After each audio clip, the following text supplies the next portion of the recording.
In a back-and-forth flurry on Wednesday morning, President Biden released a video challenging former President Trump to a pair of debates ahead of the election in November. Trump quickly took up the president on his offer. President Biden's proposal came weeks after the former president issued a Wild West-style anytime, anyplace offer to his successor in the White House. Through all that bluster, though, will the debates actually impact the race?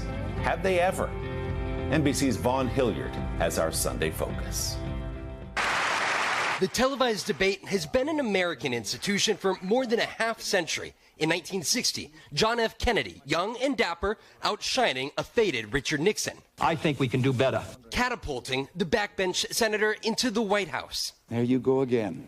In 1980, Ronald Reagan, a former Hollywood actor, re-energizing his campaign in a debate with Jimmy Carter just 10 days before the election.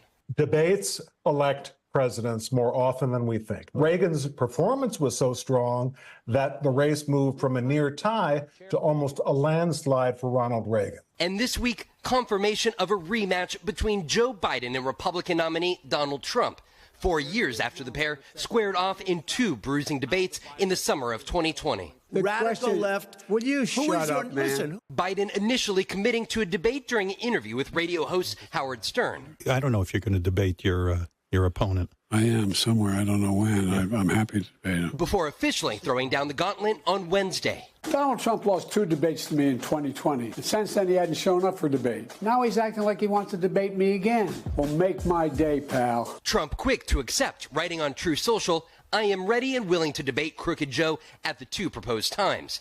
As it stands, the pair will take part in 2 debates. The first on June 27th, hosted by CNN. The second on September 10th, hosted by ABC. Both debates sidestepping the Presidential Debate Commission, allowing Biden and Trump more control over the format. Among the changes, the dates themselves. June's debate set to be the earliest in modern history, held weeks before either candidate is officially nominated by their party. And in a further twist, the first debate will also be held without a live audience, a stipulation from the Biden campaign. They wanted to deprive Trump of an audience. They see him night after night at his rallies being energized by his crowd. They didn't want that.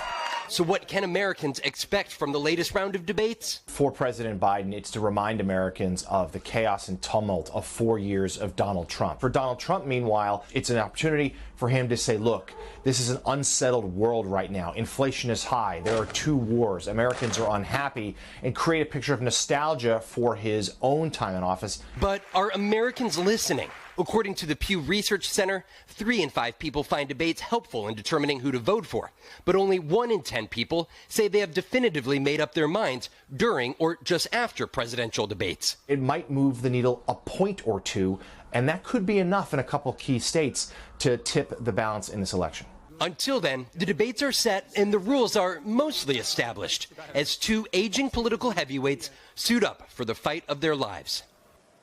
And Vaughn joins me now live. Vaughn, good morning. There is another wild card in play here. Independent candidate Bobby Kennedy Jr. is hoping to qualify for those presidential debates. Could he get on the stage, and how might that change things? Right, Willie, right now the answer is still unclear because the Biden campaign has explicitly stipulated as part of its debate demands to Trump that no third-party candidate takes part, ensuring it's a mano-a-mano Biden-Trump matchup.